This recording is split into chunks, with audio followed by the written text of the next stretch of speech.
તારીખ આજે 22 માર્ચ 2026 આજે રવિવાર છે. તો રવિવારના અનુક્રમમાં આપણા ગોપાળાનંદ સ્વામી કૃત ગીતાભાષ્ય જે છે એનો ત્રીજો અધ્યાય જે છે તે જોઈ રહ્યા છે. ગયા રવિવારે આપણે જોયું કે ભાઈ જ્ઞાન યોગ અને ભક્તિ યોગ એ બે વગર ભગવાનની શરણાગતિ કોઈ સ્વીકારતો નથી, તો એ કોઈનો મોક્ષ થતો નથી એવી વાત આવે.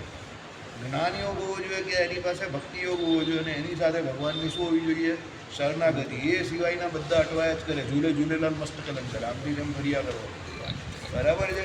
એટલે તમે તમારું જે કોઈ કર્મ કરો એ કર્મ સાથે તમને કાં જ્ઞાન યોગ થવો જોઈએ કાં ભક્તિ યોગ થવો જોઈએ. બરાબર. ચાલો. પોતા ઉપર કરેલા પ્રવર્તતા શ્રદ્ધા વિનાના ઈર્ષા કરનારા એ સર્વેની નિંદા કરે છે. જેઓ મારા ચેતન અચેતન વર્ગ અને મુક્તોના સમુદાયને પણ પ્રેરક સ્વામી મારા આરાધના કરવારૂપ મતને અનુસરતા નથી, આ મતમાં નથી પ્રવર્તતા એવો અર્થ. બરાબર. એટલે શું છે કે ભાઈ આ ભગવાન જે છે તે સૃષ્ટિના કરતા છે. ચેતન અને અચેતન માર્ગ જે છે એટલે અચેતન જે પદાર્થો છે એટલે જીવ અને માયા એ બંને જે છે એ ભગવાનને આશ્રિત છે. એવું માનીને જે ભગવાનને સર્વસ્વ માનીને ભગવાનનું ભજન કરે છે, જ્ઞાન યોગી એવો અને ભક્તિ યોગી સુખી, બાકીના કોઈ સુખી નહીં. અને જેઓ મહાગુણવાન એવા આ મતમાં દોષારોપણ કરનારા છે, વળી જેઓ એમાં શ્રદ્ધા રહિત હોવાથી ગુણ પણ ગ્રહણ કરતા નથી, એવા 3 પ્રકારના લોકો બધા પ્રકારના ધર્મ અધર્મ, ન્યાય અન્યાય, કાર્ય અકાર્ય, જીવ ઈશ્વર, પ્રકૃતિ પુરુષ, કાર બ્રહ્મ પરબ્રહ્મ એ સમગ્ર જ્ઞાનમાં વિમોહિત થઈ. આ ગયા વખતે આપણે ચલવેલું પણ જાણી જોઈને ચલવું. વિમોહિત હોય, વિપરીત જ્ઞાનવાળા પૂરેપૂરા અજ્ઞાનિત છે, દુષ્ટ ચિત્તવાળા છે, આથી ચતુર્વર્ગ ધર્મ અર્થ કામ અને મોક્ષથી પતિત થયેલા, સંપૂર્ણપણે ભ્રષ્ટ થયેલા જણ. એટલે જે જ્ઞાન યોગ કે ભક્તિ યોગમાં પ્રવર્તતો નથી, જે ભગવાનને શરણે જતો નથી, અને પછી એમ કહે કે શું છે શ્રદ્ધા રહિત છે, જેને કોઈ શાસ્ત્રોના શબ્દો ઉપર શ્રદ્ધા નથી, ધર્મ કાર્યમાં શ્રદ્ધા નથી, એવા જે લોકો છે તે કોઈના ગુણ ગ્રહણ કરતા નથી. એ લોકોને બધેથી અવગુણ જ દેખાય. ભાઈ મુક્તિના જ જાય છે તો સારી વાત છે. તમે નહીં ગયા, તમારે ચાલ્યા જવું હતું નહીં, તમે જે આવ્યા છો તો બરાબર. બરાબર. તો મુક્તિના જ જાય છે તો સારી વાત છે ભાઈ. જેને જવું હોય તો જાય, ખુલ્લું છે, સીટ હોય, જગ્યા હોય ને જેનાથી બસમાં બેસાતું હોય, રૂપિયા પૈસા હોય તો ચાલ્યા જવાનું, મકાવાનું. બરાબર છે. તો કહેવાનું તાત્પર્ય શું છે? જે કામ સારું છે તે સારું જ છે, જે સારું નથી એના વિશે કંઈ બોલવાની જરૂર નથી, પણ જે સારું છે તે સારું જ કામ છે. બરાબર. પોખરા ને બધી જગ્યા બહુ સરસ છે. ત્યાં પોખરાથી જોન્સન ને જોન્સનથી તમે ત્યાં આગળ મુક્તિનાથ જાઓ તો એ રસ્તો જે છે તે બહુ સરસ છે. કુદરતી સૌંદર્ય પણ બહુ સરસ છે પ્રાકૃતિક રીતે, અને પુલાશ્રમ પણ છે. એટલે કોઈએ ત્યાં જઈને મહારાજની જેમ એકાદ મહિનો કંઈ તપ બપ કરવું હોય તો તપ કર્યા કરવાનું બેઠા બેઠા. તમારે કહેવાનું ભાઈ બસવાળાને કહો તમે ચાલ્યા જાઓ, અહીંયા તપ કરવાનું, એમ તને તપ કર્યા કરવાનું ને મુક્તિનાથમાં બેસી જવાનું શાંતિથી. મુક્તિનાથમાં રાત્રે તો રહેવા નહીં દેતા, તો તમારે નીચે ઉતરવું પડે. બરાબર. 2-4 કિલોમીટર, અને પછી ત્યાં સૂઈ જવાનું, સવારે પાછા મુક્તિનાથ ચાલ્યા જવાનું. હા, અને પછી તપ પર લાગી જવાનું, બરાબર ભજન કર્યા કરવાનું. ત્યાં મુક્તિનાથથી પછી સીધા મુક્ત જ થઈ જવાનું, અહીંયા આવવાની જરૂર જ નથી. બરાબર. ચાલો. એટલે શું છે કે વરી જેવો શ્રદ્ધા રહેવાથી ગુણ પણ ગ્રહણ કરતા નથી. શ્રદ્ધા નથી એને. હું કંઈ હસવાની વાત નહીં કરતો ને, હું સિરિયસ વાત કરું છું. ભજન કરવા જેવી જગ્યા છે, તપ કરવા જેવી જગ્યા છે. મહારાજે કેમ કુલાશ્રમને એને જ કેમ તપ કરવા માટે સિલેક્ટ કર્યું? સમજો તો ખરા. તપ કરવા માટે મહારાજે કેમ એ જગ્યા સિલેક્ટ કરી? એ જગ્યામાં કંઈ હોય તો સિલેક્ટ કરી હોય ને. બરાબર. એટલે મેં તો યુટ્યુબ ઉપર આખી જગ્યા બરાબર જોઈ લીધી. મોદી સાહેબે ત્યાં જઈને જે પૂજા કરી એ પણ જોઈ લીધી, ભગવાન મુક્તિનાથના દર્શન પણ કરી દીધા, બધું કરી દીધું. આજુબાજુ જે જગ્યા હતી કુલાશ્રમ, એ પછી પેલા ફુવારા જે છે તે પણ જોઈ લીધા, સ્નાન કરવાથી જે મુક્તિ થાય છે તે. અને એની પાછળની જે બેકગ્રાઉન્ડની જે સ્ટોરી છે, પુરાણોની વાર્તા છે કે ભાઈ ભગવાને જે પેલી વૃંદાને છેતરેલી અને જલંધરને મારવા માટે ભગવાન પોતે જે એમ કહે કે જલંધરનું રૂપ ધારણ કરીને વૃંદા પાસે ગયા હતા, અને વૃંદાએ પછી ભગવાનને જે શ્રાપ આપ્યો વિષ્ણુ ભગવાનને, એટલે ભગવાન મુક્તિનાથ પોતે મુક્તિ મેળવવા માટે ત્યાં તપશ્ચર્યા કરવા બેઠેલા. ત્યાં કુંડ પણ છે પેલા 2. બરાબર. અને ત્યાં સ્નાન કરીને ભગવાને પોતે તપશ્ચર્યા કરીને ભગવાને પોતે પોતાની મુક્તિ કરી. એટલે પછી ત્યાં ભગવાન મુક્તિનાથ કહેવાય, મુક્તિને આપનારા નાથ. બરાબર. મોદી સાહેબ ત્યાં ગયેલા, ફોટોગ્રાફી ત્યાં પ્રોહિબિટેડ છે, ત્યાં ફોટો પાડવા નહીં દેતા અંદર. પણ મોદી સાહેબ પૂજા કરે તો કોના બાપની તાકાત છે કે કેમેરામેનને ના પાડે? એટલે કેમેરામેન અંદર ઘૂસી ગયો સીધો. મોદી સાહેબે બરાબર પૂજા કરી, વ્યવસ્થિત અને એ યુટ્યુબ ઉપર આખો વિડીયો અત્યારે પણ અવેલેબલ છે. તમારે જોવું હોય તો યુટ્યુબ ઉપર જઈને લખી દેવું નરેન્દ્ર મોદી બરાબર મુક્તિનાથ ધામ આટલું લખો એટલે મોદી સાહેબનો આખો 1.25 કલાકનો વિડીયો આવી જશે. એમાં લગભગ તમને કહું તો પહેલી 20-25 મિનિટ બધું મોદી સાહેબ ફરતા બતાવે છે. ભાઈ સીધા ભગવાન મુક્તિનાથની સામે જ પૂજા કરતા તમને લાઈવ દર્શનતા થઈ જાય બેઠા બરાબર. એટલે કહેવાનું તાત્પર્ય શું છે, પછી કેદારનાથની પણ પ્રોહિબિટેડ છે ફોટોગ્રાફી, તો એમાં પણ વિડીયો છે યુટ્યુબ પર મોદી સાહેબ કેદારનાથની પૂજા કરતા. તમને આખું પેલું શિવલિંગ એટલે પીઠ પકડી લીધેલી નથી આ એટલે પીઠ પકડી લીધી તે પીઠનો ભાગ ત્યાં છે ને 5 પ્રકારના શિવલિંગ કયા છે એ એરિયામાં ઉત્તરાખંડમાં. એક ભગવાન શિવજીનું મુખ છે, એક એની ચોટલી છે, એક એમનો પાછળના નીચેના પગનો ભાગ છે અને એક આ પીઠનો ભાગ છે. પીઠનો ભાગ ત્યાં ભગવાન કેદારનાથ જાતે ભીમસેને પકડી લીધેલા તે એનો પણ વિડીયો અવેલેબલ છે યુટ્યુબ. એના પણ તમને દર્શન બેઠા થઈ જાય. ગુણ છે તે ગુણ લઈ લેવાનો.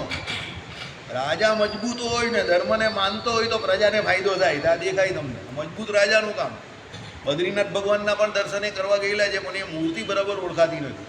બાકી બદ્રીનાથમાં પણ એમને પૂજા કરેલી. હા એ ખબર એટલે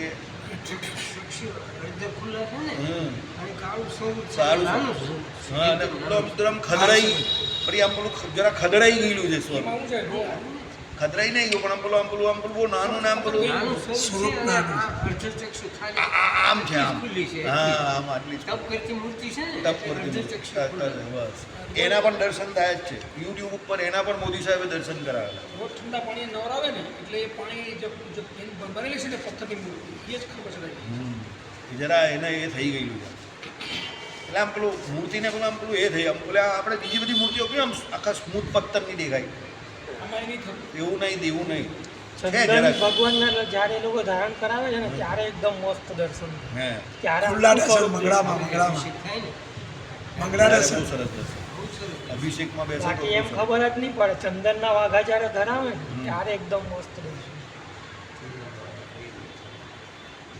સારું છે જઈએ એ બધું સારું. તમારે પહોંચી જવું તો ગાડી બતાવો સરસ કામનું છે. લાંબી લાઈન ભલે ગમે હોય આપણે ધોતી પહેરી અને દરવાજા ઉપર મારા પૂજા કરવા જવાનું છે એટલે પૈસા નહીં રસીદ લેતા પૈસા લાગે છે. અરે પણ હું એ તો કહું છું તમે લાંબી લાઈન હોય ને ઉપરથી જતી હોય તમારે કેમ પૂજા કરવા જવું છે ધોતી પહેરી હોય એટલે તમને એનું કદી જવા દે. પછી ભલે પૂજા કરવા બેહો ન બે પછી કાંઈ રોકતો અમારો એ અનુભવ તું કહું છું. તમારે લાંબી લાઈનમાં જવું હોય દર્શન કરવા તો લાંબી લાઈન લાગે. જ્યાં ગુણ છે તે ગુણ પકડી લેવાનો. મેં તમને શું કહ્યું નેવર ટેક ગુણ એઝ અ અવગુણ. માણસની પ્રગતિમાં સૌથી મોટું અવરોધક શું છે? તમે ગુણને અવગુણ તરીકે લેવું નહીં. સમજો જેનો જે ગુણ છે ને લઈ લેવો. પછી તમે એને તમારા ઉપર ઇમ્પ્લિમેન્ટ કરી શકો છો કે નહીં કરી શકતા એ અલગ મેટર છે ભાઈ. હું બસમાં નથી બેસી શકતો બરાબર છે તો હું તમારી જોડે આવું કે હું બસ ઉપાડીને જાઉં એ શક્ય નથી. પણ તમે લોકો જઈ શકો તો વેરી ગુડ. હવે હું કાલે ઉઠીને ટ્રેનમાં પણ જાઉં કે પ્લેનમાં પણ જાઉં સમજો કે હું મારી વ્યવસ્થા પ્રમાણે જાઉં અને મારા સમય પ્રમાણે જાઉં. કહેવાનો મતલબ શું છે? જગ્યા સારી તો ગુણ લેવો, કામ સારું તો ગુણ લેવો, ઇનડાયરેક્ટ કામ નહીં કરવું. હવે દાખલા તરીકે આ લોકોએ નીચે લખેલું છે નારાયણ મુનિદેવના સત્સંગીઓ કેવું કંઈ લખેલું છે આપણું રામનવમીમાં અભિષેક છે બરાબર છે. કામ સારું જ છે ઓકે, પણ ડાયરેક્ટ નહીં કરવાનું. કોઠારીને સાથે લઈને કર્યું એ બરાબર કામ છે. બેનર લાગ્યું બધાને ખબર છે આ કામ બરાબર. ડાયરેક્ટ તમે કરો ને એ બરાબર નથી. એમાં વિવાદ ઊભો થાય. સમજ પડે છે હું જે કહેવું ને એમાં ભળવાનું પણ નહીં. જ્યાં વિવાદ હોય ને ત્યાં ભળવું નહીં. સમજો જે જગ્યા પર ડાયરેક્ટ કામ થતું હોય કોઠારી જોડે એના એમાં થતું એ જ કામ થતું. પછી આપણે આપણા કામ માટે ભગવાનને રાજી કરવા માટે વચ્ચેથી કંઈ નવો રસ્તો કાઢીએ તો બધું નહીં કરવું બરાબર. ચલો એટલે શું કહ્યું? 3 પ્રકારના લોકોને બધા પ્રકારના ધર્મ અધર્મ ન્યાય અન્યાય કાર્ય અકાર્ય જીવ ઈશ્વર પ્રકૃતિ પુરુષ કાળ બ્રહ્મ પરબ્રહ્મ સમગ્ર જ્ઞાનમાં વિના. એટલે આ બધા જે આવા લોકો જે હોય શ્રદ્ધા રહિત હોય બરાબર છે, ગુણવાણમાં પણ દોષને એ કરવા હોય કરતા હોય, ચેતન મુક્તોના સમુદાયને એના પ્રેરક મારા આરાધના કરવાનું મતને અનુસરતા નથી એટલે ભગવાનને અનુસરતા નથી. એવા જે લોકો છે આવા 3 પ્રકારના લોકો જે કયા એને ગુણ કોણ છે, અવગુણ કોણ છે એમાં સમજ નહીં પડતી, કાર્ય કયું છે, અકાર્ય કયું છે એમાં સમજ નહીં પડતી, જીવ ઈશ્વર પ્રકૃતિ ન્યાય અન્યાય શું છે એને એમાં કંઈ ખબર પડતી નથી. બધામાં વિમોહિત થાય છે અને અંતે જાતા એ શું પૂરેપૂરો અજ્ઞાની થઈને દુષ્ટ ચિત્તવાળો થાય છે. તમારા ઘરમાં પણ જે લોકો ધર્મને માનતા હોય, કા ધર્મનું પ્રતિપાદન કરતા હોય અને ધર્મને વિશે શ્રદ્ધાવાળો હોય તો એની વાતને વધારે મહત્ત્વ. તમારા ઘરમાં કુટુંબમાં પણ જે લોકોને ધર્મમાં શ્રદ્ધા નહીં હોય, એને રૂપિયા પૈસાને વ્યવહારમાં શ્રદ્ધા હોય તો એની બાબતને ખાવા પીવામાં એમાં જ રસ હોય મંદિરોમાં પણ, તો એની બાબત પર બહુ ધ્યાન નહીં આપે, કારણ કે એનો અવગુણ તમારામાં આવશે ને તમારો તમારા જે કોઈ ઓરા જે છે કે તમારી પર્સનાલિટી છે એને બગાડશે. ધર્મ કાર્ય પણ નહીં થવા દે. એટલે મગજ નહીં બગાડવાનું, બહુ ચર્ચા વિચારણામાં વિવાદમાં નહીં પડવું.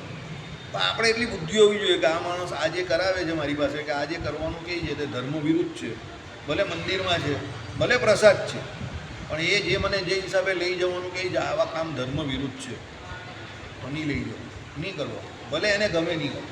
2 વાર તમે ન કરશો ને એટલે ત્રીજી ફેરી પેલો સોંપશે જ નહીં. મને ઘણા લોકો કહ્યું સ્વામિનારાયણ મંદિર રોજ જાઓ, સ્વામિનારાયણ આ લેતા આવજો નહીં, પેલો લેતા આવજો ને, ભૂલી ગયો. મારે શું લેવા દે? કોઈ રસીદ ફરાવી હોય, પ્રસાદ લેવાનો છે કે એવું કંઈ છે તો વાત અલગ છે, પણ પેલો 2 નંબરમાં ને 4 નંબરમાં કંઈ લેવાનું તો એને પ્રસાદ જાહેરમાં વેચાતો હોય ને હું એના માટે કોથળા ભરીએ. મારે શું કામ છે ભાઈ તારા માટે કોથળા ભરવાનું? મામો હોય કે માસ હોય કે કાકો હોય, મારે શું કામ તારા માટે લઈ જવાનું? એ પોટલા મારે શું કામ ભરવાના? દેવું હું દેવના પોટલા ભરું ને હું લઈ જાઉં તો દેવનો ગુનેગાર તો હું જ થયો ને.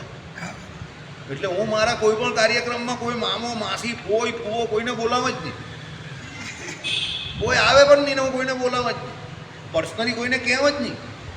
આમ જાહેરમાં જોઈને કોઈ આવી ગયું હોય માસો માસી કે કોઈ અલગ વાત છે, પેલું આપણું બોર્ડ ફરે ને એમાં હું કોઈને એમ નહીં કહું કે ભાઈ આવી જજો બોર્ડ ખાન છે આપી તો મને બહુ ઓળખે છે કોઠારી. તમને એક તો માણસ મારો પર્સનલ નહીં દેખાઈ જાઓ, આટલા બધા કાર્યક્રમ થઈ ગયા એમાં કોઈ દિવસ નહીં દેખાય. પેલું જોઈને આવી ગયો એ અલગ વાત છે, ભાઈ ત્યાં જઈને મને કહે કે ભાઈ તું કાયમ કરો તો કહેતો નથી, તો હા કર્યા તો ભાગડના ફરિયાવાળા પણ ઘણા આવે છે કે તમે અહીંયા કાયમ કરો, અમને કહેતા નહીં, અમારો નંબર જવા લેવો. સત્સંગી છે તો આવશે એ હોય, મને શું લેવા દે? નથી તો જાય. મને પણ ખબર છે કે એમાં 70% લોકો ભજન માટે નહીં પણ પ્રસાદ માટે જ આવે છે. એ પાછા બદલાયા કરે, એ 70% જ બદલાયા કરે. પેલા 30% ભજનવાળા હતા આવે જ છે કાંઈ, સમજો. એ બાને એ મંદિરે તો આવે છે ભાઈ, પેલો કંઈ બીજી વખત કહેજો હા તારે જરૂર હશે ભજન કરવું હશે તો તું આવશે. શું કહ્યું પ્રથમના 70માં વચનામૃતમાં? સત્સંગ વધવો કે ઘટવો કોના હાથમાં છે? શ્રી કૃષ્ણ નારાયણના હાથમાં. તો આપણે હું કામ 56 કરવી? એટલે પર્સનલ કોઈમાં નહીં થવું. કોઈ કહે કે આ બોક્સ લઈ આવજે, મંદિર જાય તો પેલું બોક્સ લઈ આવજે. અન્નકૂટ હમણાં જ થયો ગોવર્ધન, તો તમને તો બોક્સ મળતા હશે ને, મને પેલું મીઠાઈવાળું બોક્સ અત્યારે મેં હું જ નહીં ખાતું તો તારા માટે કાલ આવવું. સમજ્યા મારી વાત? એટલે એ બધામાં પડવું જ નહીં. આપણે શાંતિથી આપણું કામ કરવાનું નીકળી જવાનું. આપણે અહીંયા શું કરવા આવીએ? ભગવાનને રાજી કરવા, ભજન કરવા આવીએ, જે કામ કરીને નીકળી જવાનું. એ લોકોના ગેસના બાટલા ઉચકવા આપણે આવવાનું જ નહીં. પેલું કંઈ મંદિરમાં પાન બહુ સરસ મળે, બહુ સરસ મળે, તો હું ખાતો જ નહીં, વાત પતી ગઈ. હકીકતમાં હું નહીં ખાતું, પડેલું હોય તો બી મને પેલો કંઈ ઈચ્છા જ નહીં થતી, બરાબર છે, તો હું ખાતો જ નહીં. જાવ, સમજી ગયા? એટલે એ બધામાં પડવું જ નહીં, ભજન કરવું. ચલો હવે એવા જે છે દુષ્ટ ચિત્તવાળા છે તે ચતુર્વર્ગ ધર્માર્થ કામથી શું થઈ ગયા? મોક્ષથી પતિત થયા, સંપૂર્ણપણે ભસ્ત થયેલા જાણવા આવી ઉચ્ચ પદવીને પામેલા હોવા છતાં કુંભીપાક પ્રકારના નરકોમાં પડે છે. એમ જાણો, કુંભીપાકમ એટલે એ બધા નરકમાં જાય. શ્રદ્ધા વિનાના છે, ભગવાનના મતમાં વચ્ચે દૂષણ કરનારા છે, કાર્ય અકાર્ય, ન્યાય અન્યાય, ધર્મ અધર્મનો જેને વિવેક નથી, આ બધા પોતપોતાના જે કોઈ લક્ષ્ય હોય ત્યાંથી દુષ્ટ, કારણ કે એને શાસ્ત્રોના વચનને ભગવાનને વિશે શ્રદ્ધા નથી. મેઇન કામ જ આ છે. મેઇન વસ્તુ શું છે? ભગવાનના વચનને વિશે વિશ્વાસ, શાસ્ત્રોના વચનને વિશે વિશ્વાસ, એનું જ કલ્યાણ થાય. કદાચ કોઈ આજ્ઞા લોભે તો પણ એને એવું પ્રૂવ કરવા નહીં જાય કે ભાઈ હું સાચો છું, ભાઈ ભૂલ થઈ ગઈ, આ આજ્ઞા પડાવી જોઈએ, પડાતી નથી. અંદરથી એ પોતે પોતાને પણ કહે ભાઈ આ આપણી ભૂલ છે, તો બરાબર છે, તો ગમે ત્યારે સુધરજો. પણ પછી એ એને ખોટી વાતને સાચી કરવા, સાબિત કરવા માટે દુનિયાભરના દુષ્પ્રયત્ન કરે, એ ખોટી વાત. ખોટા દુષ્પ્રયત્ન નહીં કરવાના. આ નહીં થયું કે બરાબર નહીં થયું, બરાબર વાત છે, ઓકે બરાબર. ચાલો. શંકા જો એમ હોય તો જ્ઞાન યોગમાં અને ભક્તિ યોગમાં ઇન્દ્રિયોને સારી રીતે નિમંત્રિત કરીને સઘળા લોકો કેમ પ્રવર્તતા નથી એમ પ્રશ્ન ઉઠાવે છે. ભાઈ બધા લોકો કેમ પછી આટલું બધું સારું જ્ઞાન યોગ ને ભક્તિ યોગ હોય તો બધા લોકો એમાં પ્રવર્તતા કેમ નથી? બરાબર. શ્લોકાર્થ જ્ઞાનીજન પર પોતાની પ્રકૃતિને અનુરૂપ વર્તે છે, પ્રાણી માત્ર પોતાની પ્રકૃતિ પ્રમાણે વર્તન કરે છે, તેમાં નિગ્રહ શું કરે?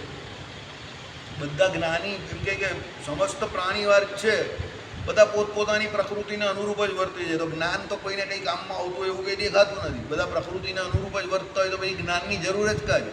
અને જ્ઞાની પણ એની પ્રકૃતિને અનુરૂપ જ વર્તે છે, તો પછી જ્ઞાની અજ્ઞાનીમાં કે જ્ઞાનીમાં કંઈ વિશેષ ફેર શું રહ્યો? પ્રશ્ન તો બરાબર છે. આપણે નહીં કહેતા પ્રાણ ને પ્રકૃતિ બે સાથે જ જાય, તો પ્રાણ ને પ્રકૃતિ સાથે જ જતા હોય અને જ્ઞાની પણ એની પ્રકૃતિ પ્રમાણે જ વર્તતો હોય તો પછી જ્ઞાનની જરૂર જ કાં છે? પછી તો બધા જેમ જીવે તેમ જીવ્યા કરો ને. બરાબર. જવાબ આપે તે સાંભળો.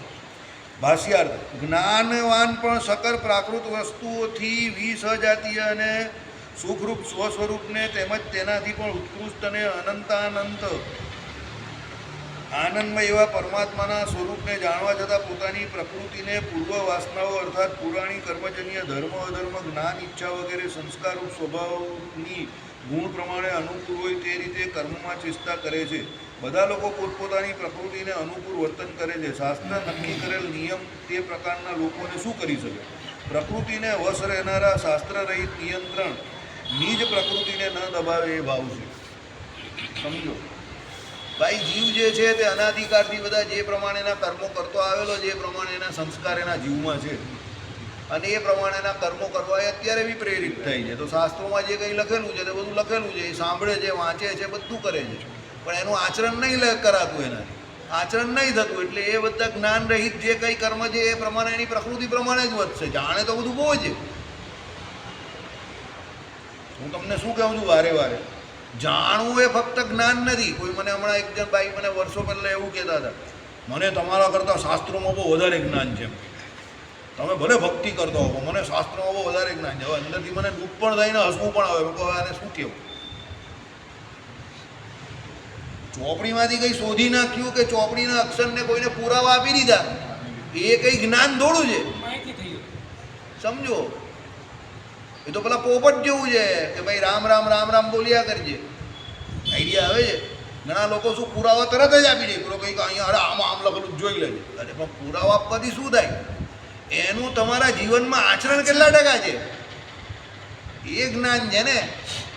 આચરણ કંઈ તમારું હોય નહીં ને તમે પાછા એમ કહેતો. અને પાછી સૌથી મોટી કર્મની કઠિનાઈ શું છે કે તમે પાછા એનો દાવો કરો છો. હવે તમે જ્યાં દાવો કરો છો કે ભાઈ મને તમારા કરતાં વધારે શાસ્ત્રોમાં જ્ઞાન છે એવો દાવો કરો છો, એટલે એ જ વસ્તુ તમને સૌથી વધારે અજ્ઞાની સાબિત કરે છે. કારણ કે જ્ઞાની પુરુષ જે છે તે તો કોઈ પ્રકારનો દાવો કરતો જ નથી. એક તો એનું જ્ઞાન પચાવેલું છે. આમ મુકેશ અંબાણી જઈને કોઈ જગ્યા પર એવું કહે છે કે હું બહુ માલદાર માણસ છું. તમે સાંભળો કોઈ દિવસ એના બાપા ધીરુભાઈ અંબાણીને કોઈ દિવસ કોઈ જગ્યા પર એવું સ્ટેટમેન્ટ આપતા જોયા કે હું બહુ માલદાર માણસ છું?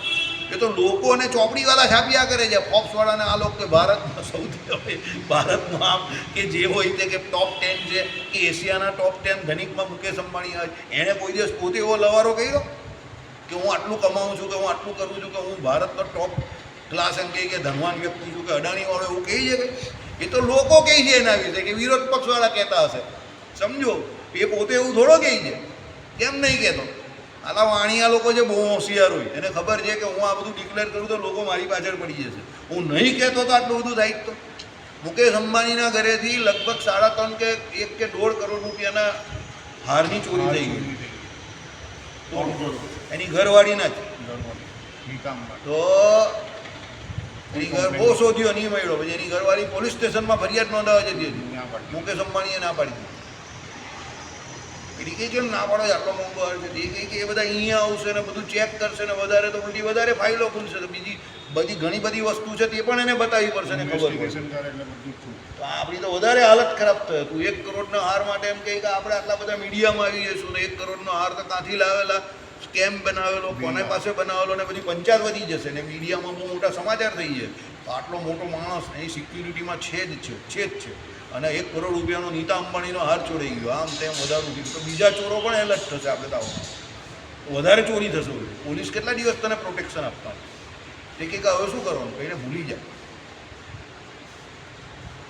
આવું કહી દીધું મુકેશ અંબાણીએ, ના પાડી દીધું. આ તો 10-15 વર્ષ જૂની વાત છે. હા હમણાં એમની જ વાત છે.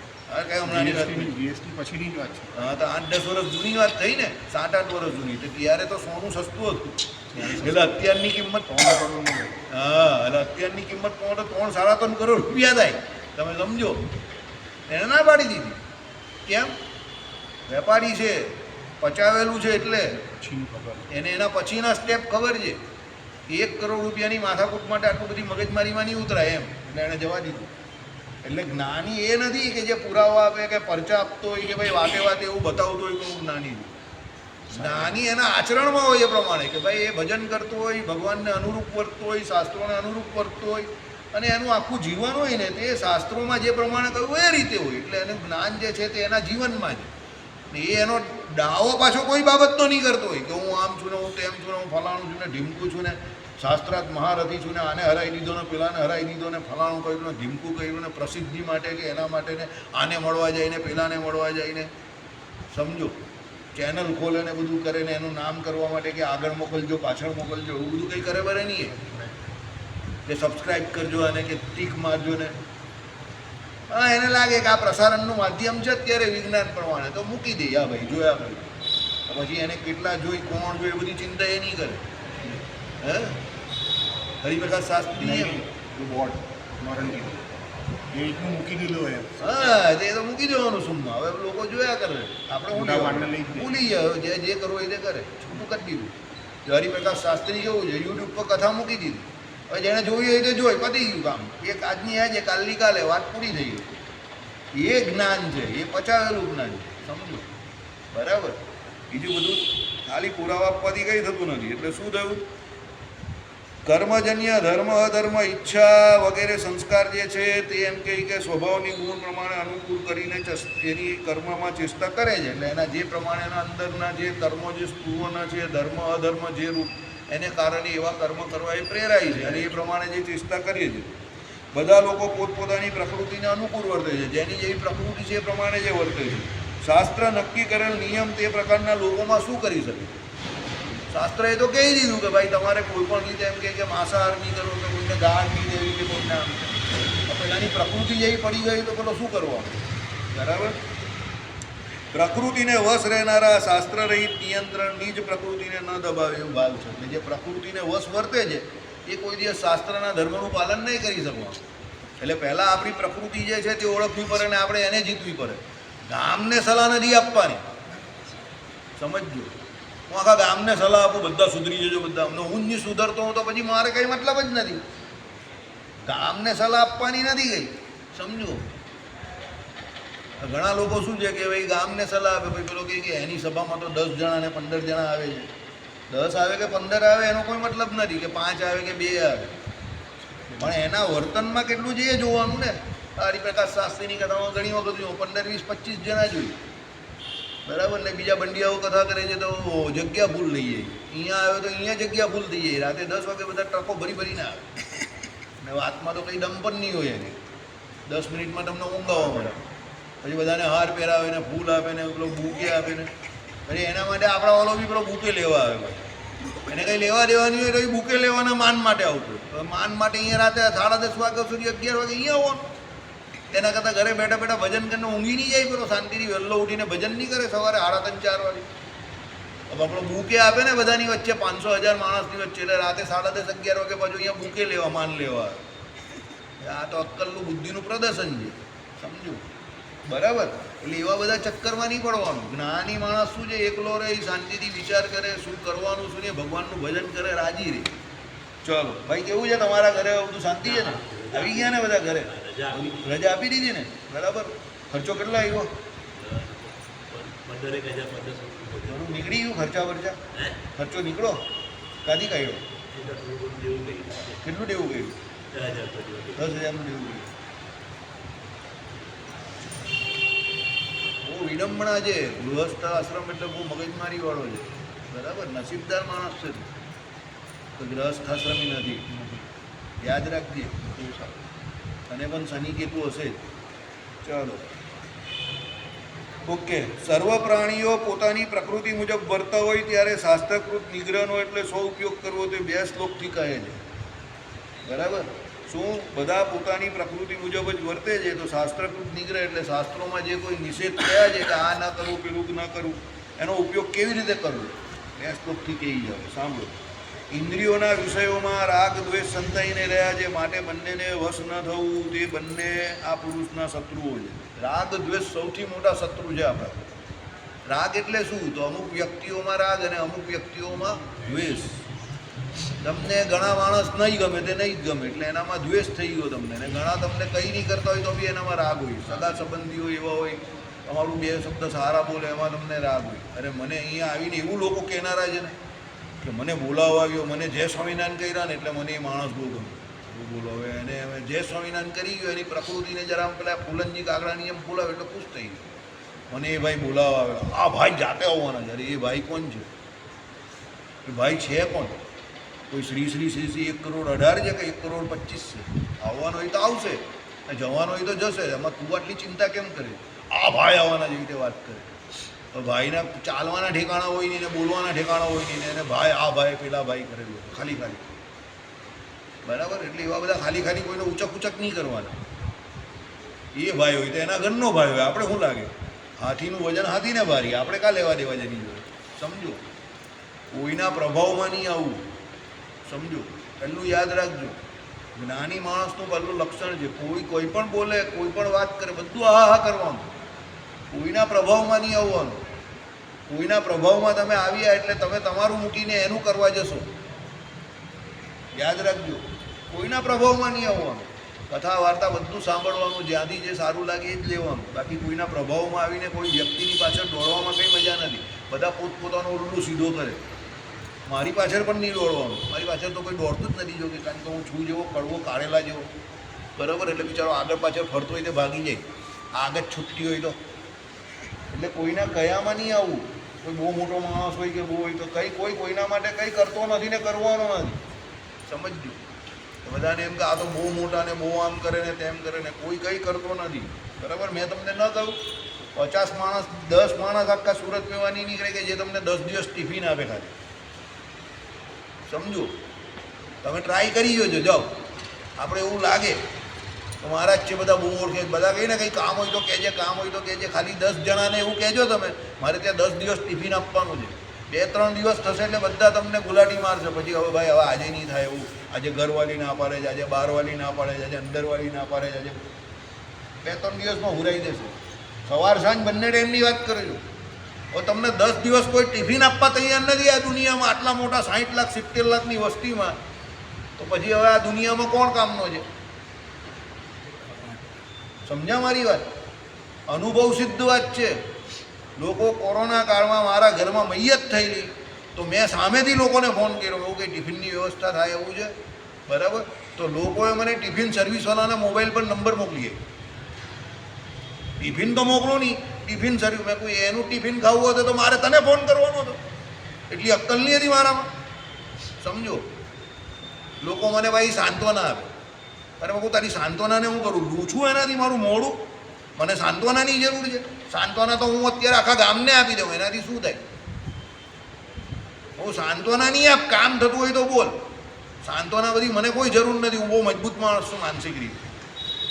100 માણસને બીજા અત્યારે ઊભો કરી નાખ્યો એવું છે, પણ મારું શરીર નહીં ચાલતું એટલે. બરાબર. એટલે હું શાંતિથી બેઠેલો છું. તો સાંત્વના નહીં આપ ખાલી ખાલી. લોકો 2 રૂપિયા કા ઝંડા ભેજ દિયો ઓર શાંતિ કી બાત કરતા है. કામ કરવાનો જ એ વાત કર. બરાબર. પછી મને ખબર પડી, મને તો પહેલેથી ખબર જ હતી, વ્યવસ્થા બીજી રીતે કરાવી, સંસ્થા પાસે કરાવી. સમજો. એટલે એમાં પણ છેલ્લે ભગવાન જ કામ આવ્યું. જે માણસ એની જોડે કોઈ સંબંધ જ નહીં, એટલા ખાલી નિલેશભાઈની બેંકમાં આવે અને એ સંસ્થા જોડે જોડાયેલો હતો, એ કહે કે કંઈ નહીં, અમે લોકો અમારી સંસ્થામાંથી મોકલી દઈશું. સંસ્થા ધર્મની સંસ્થા. મહારાજને બોલાવતા હતા રોજ એ લોકો, અને પેલો ઘરે આવીને આપી જાય. મહારાજની બ્રાહ્મણની રસોઈ એ આપવા તૈયાર થયો, બાકી ઓળખી તો કોઈ બાપ આપવા તૈયાર નહીં થયો. અને એક રીતે સારું થયું કે નહીં થયું તો પેલા બ્રાહ્મણની સારી રસોઈ તો મળી. સારામાં સારી રસોઈ આપી એને 10-15 દિવસ. બંધ કર્યું તો પછી છેલ્લે એ ના પાડે કે હવે બંધ કરવું જ તમારે જોજો વિચારી લેજો હું ના હવે તો ઘરમાં થાય એવું ત્યારે મને એકદમ જે જ્ઞાન હતું તે પ્રેક્ટિકલી જોઈ લીધું મેં કહું આ આટલા મોટા શહેરમાં આટલા બધા લોકો આપણે ઓળખે એમાંથી 10 માણસ આપણે 10 દિવસ 15 દિવસ 5 જણા બીમાર છે તો ટિફિન આપવા તૈયાર નથી તો એ આપણા માટે શું કરવાનું અરે ધિક્કાર છે આ દુનિયા અનિકેતું કામ કરી ગયું મારું ત્યારે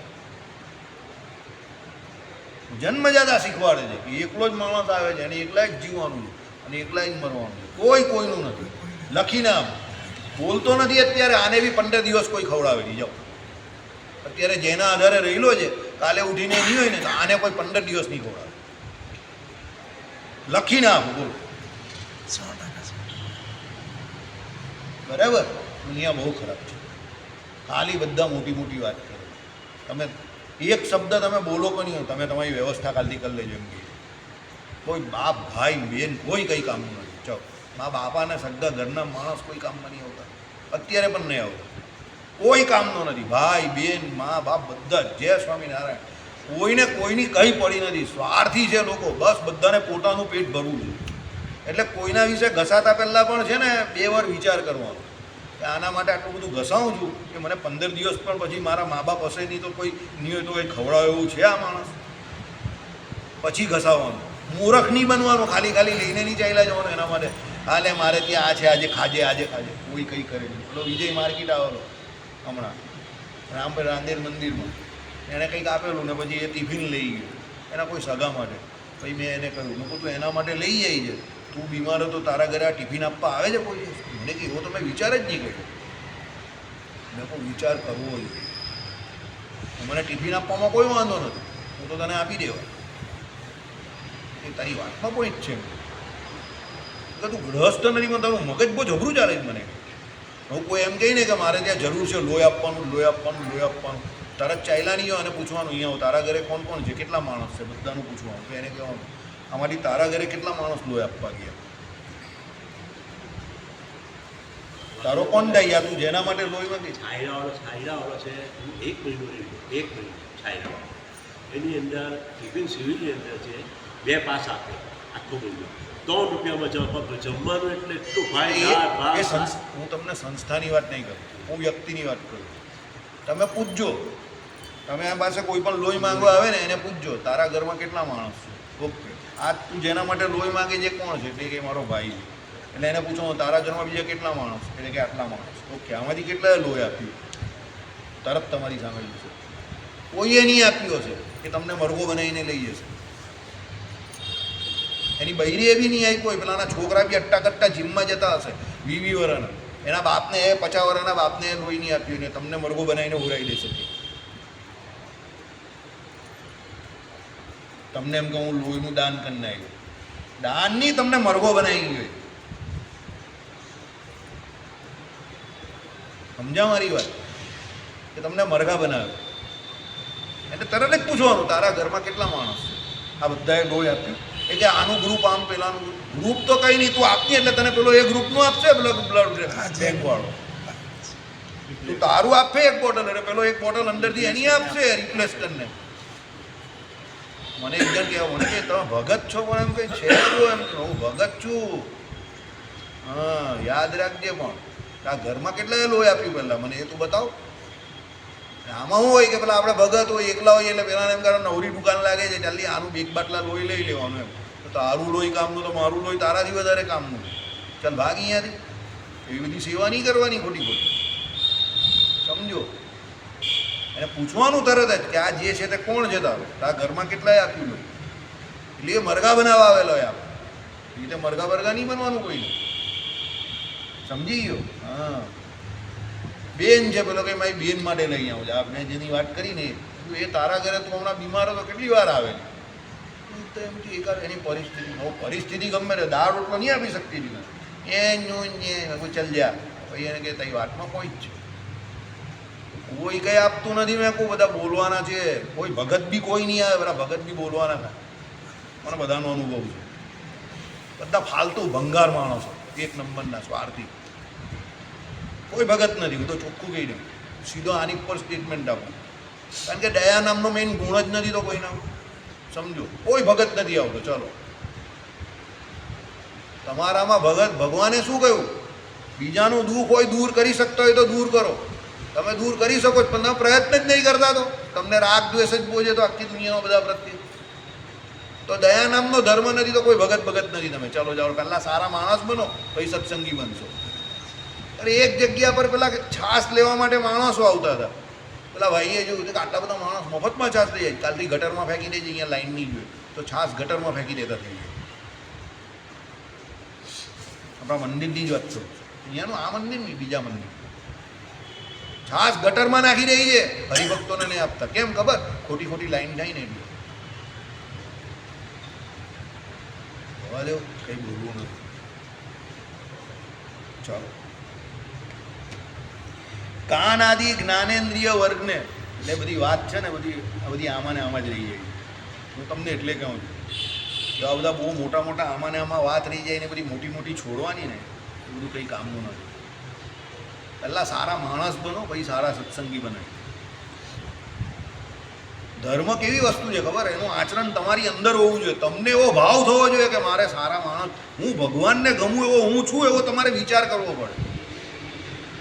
હું અત્યારે જે કરી રહેલો છે ભગવાનને ગમે એવું છે કે હું ભગવાનને લાયક છું? પહેલાં તમે ભગવાનને લાયક તો હોવા જોઈએ ને. સમજો, વર અને કન્યા હોય તેમાં વર કન્યાને અને કન્યા વરને લાયક તો હોવા જોઈએ ને. પછી ક જોડવું હોય તો એ લાંબુ થોડું ટકે.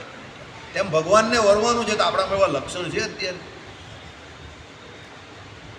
લક્ષણ હોય નહીં ને પછી આપણે દુનિયાભરની બધી છોડ કર્યા કરીએ.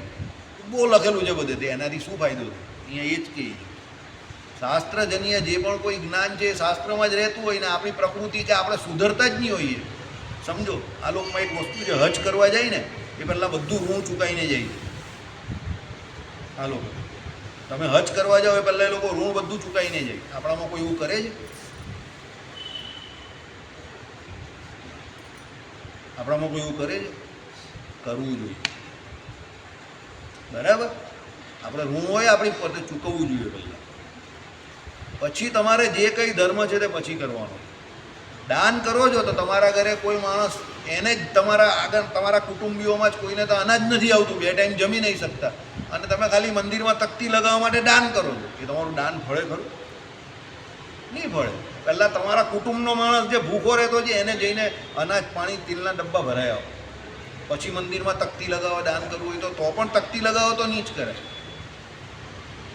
એટલે પહેલાં વ્યવસ્થિત માણસ બનો, પછી બધી વાત કરો. બાકી ગુણ છે તે ગુણ છે, જે નથી તે નથી. એ પ્રમાણે આમાં કહ્યું છે. શ્રીપતિમ શ્રીધરમ સર્વદેવેશ્વરમ ભક્તિધર્માત્મજમ વાસુદેવમ હરે માધવ